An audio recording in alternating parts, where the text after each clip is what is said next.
तो चलो भैया वेलकम टू भोजपुरी ब्लॉग। और इ ब्लॉग में कुछ दिखावे के चाहतनी, वीडियो में बन रहा। इ बैरियर देखत रहा, बैरियर काहे खातिर लागल बा? काहे कि आज छठ बा। और छठ कहाँ बा? तो दिनारा के भलुनी धाम में, जौन की बहुत बढ़िया मशहूर मंदिर बा। और देखा श्रद्धालु अभी से जा तड़े, समय के 4 बजे हम चलतनी। और देखा हम आगे बढ़तनी, आगे पल पल के खबर देत रहम। तब भैया फाइनली हम रोड ध लेले बानी और रोड से धीरे धीरे धीरे धीरे चलतनी मंदिर के ओर। तो देखा प्रशासन के गाड़ी खड़ा बिया, कुछ गाड़ी आवतिया और थोड़ा थोड़ा दिखाई देत होई कि मंदिर भी दिखाई देता है ने। देखा पहले ही से कुछ लागल बाटे बाजार। और देखा ये सब बस आके पहले से खड़ा बाड़ा। अब भाई मशहूर मेला ह तो भीड़ तो लगबे न करी। देखो प्रशासन भी रहे। और चला आगे बढ़त तनी और का मेला के नज़ारा बा। तो ऐसे ही वीडियो में बना रह, बहुत मजा आवे वाला बाटे वीडियो में। चला आगे बढ़त तनी, देखत रह। देख कितना बढ़िया नज़ारा बा, जिलेबी पकौड़ी सब छनाता। और धीरे धीरे जौन बा कि जाम बढ़त जाई। अभी फिलहाल तो हम रोड पे बानी, ई रोड पे के नज़ारा है। आगे चला बढ़त तनी, देखावत तनी का बा। देखा तब फाइनली हम पहुंच गइल बानी मंदिर में। वो मेन मंदिर में नहीं की, दूसरा मंदिर में बाई। यहाँ भी देखा भीड़, देखा देखा भीड़ जौन बा न, एकदम समझ जा कि भैया चपले बा भीड़।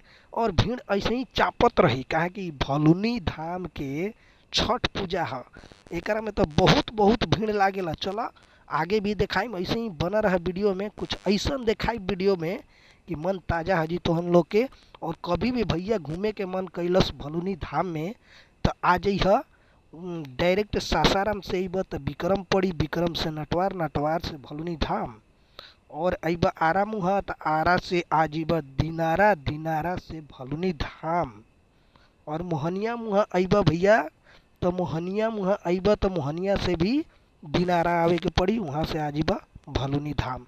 मतलब कि चारों तरफ से आ सकेला, कहूँ से भलुनी धाम के छठ पूजा देख सकेला। तो भैया भीड़ तो देखते बाड़ा। तो फाइनली हम आ गइल बानी मंदिर के आगे। और मंदिर के आगे भी ये सब बर्ती लोग अपन बैठ के छठ की तैयारी करता। और देखा फाइनली हम गेट के पास बानी। आगे और देखावत तनी, ऊपर में देखा, ऊपर में ई बाघ खड़ा बा, जौन माई के बाघ हटे। ऑलरेडी पहले से ई हमेशा इहे रहेले। तो देखो भैया भीड़ जौन बा कि एकदम लागल जाता, काहे से कि मशहूर मेला भलुनी धाम के छठ पूजा के हईबे कैल ह। ई देखा सिपाही लोग गेट पे खड़ा बड़े। और हम धीरे धीरे बढ़तनी मंदिर के आगे। और देखा बैरिकेटेड भी लगावल बा एकरा में, ताकि लाइन लाइन से आदमी जा सके, माँ भलुनी भवानी के दर्शन कर सके। और चला आगे बढ़तनी, देखत जा का बाटे नज़ारा। ई देखा ई रहल भलुनी धाम के मंदिर। और ई बगल साइड में जोन देखा था कुछ फोटो खींचे वाले भाई भी बाड़े। चला आगे बढ़ल के देखा तनी। अभी देखा भैया लोग के मुंह के एक्सप्रेशन देखा है, भैया के देखा, देख ला मुंह के एक्सप्रेशन देखत जा।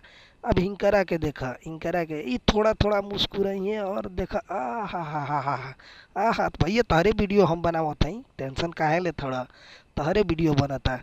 तो एने देख ला, एने भी कुछ बर्ती लोग बैठल बाटे भलुनी धाम में। ई मंदिर के मतलब कि सामने वाला हा, जैसे मंदिर के जौन ग्राउंड बाटे ओकरा में ई सब बर्ती लोग बैठल बाटे। और अपन छठ पूजा के तैयारी करत बाटे सब।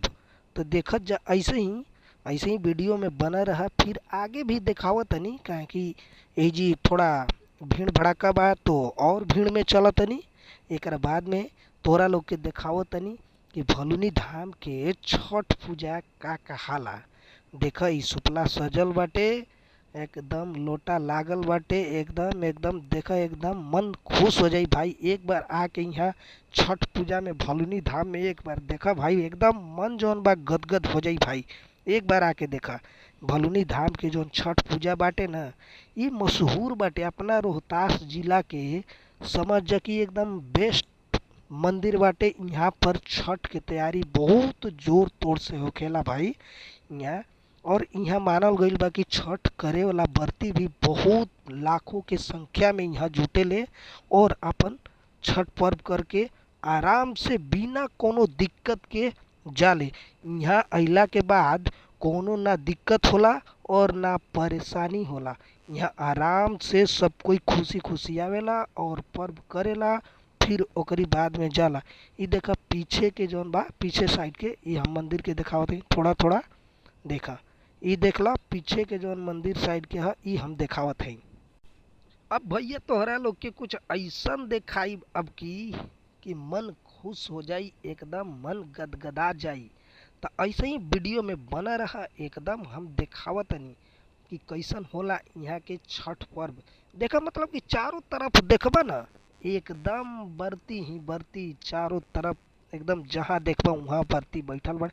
देखा ये सबसे ऊपर हम छत पे आगुनी, जौन माई के पिछला वाला बरंदा बाटे ओकरा हम छत पे आगुनी। छत पे भी छठ बरती लोग अपन इ कलसा लेके सूप लेके सब अपन बैठल बा, काहे कि आगे जगह ना होकी। और इ देखा फाइनली जौन जाम बाटे, इ देखा पूरा गाड़ी के पार्किंग यहाँ लागल बा।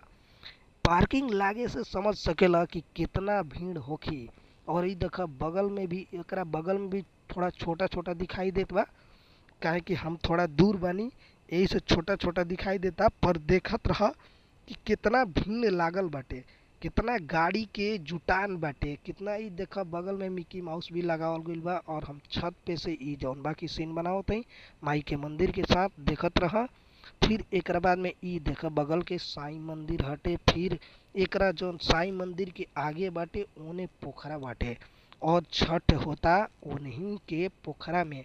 तो ऐसे ही वीडियो में बना रहा, फिर हम तोहरा लोग के लेके चलम कहीं और, जय मत। हाँ तो भैया ई भटे भोजपुरी ब्लॉग, तो एकरा में भोजपुरी में थोड़ा बोला तनी तो कुछ आदमी के, जौन बाहरी आदमी ओकरा ना समझ हो आवत होई, लेकिन जे भोजपुरी जाना था ओकरा तो खूब बढ़िया से समझ में आवत होई। और ई देखा चारों तरफ के नज़ारा, कहे से कि भैया यहाँ ड्रोन उड़ावे के माना भइल बा, यही से ई वीडियो ड्रोन शूट से नइखे लिहल गइल। और ई देखा फाइनली हम यहाँ खड़ा बानी और यहाँ से भी शूट करत रही वीडियो, फिर एकरा बाद में कहीं और से वीडियो शूट करम। जय हिंद।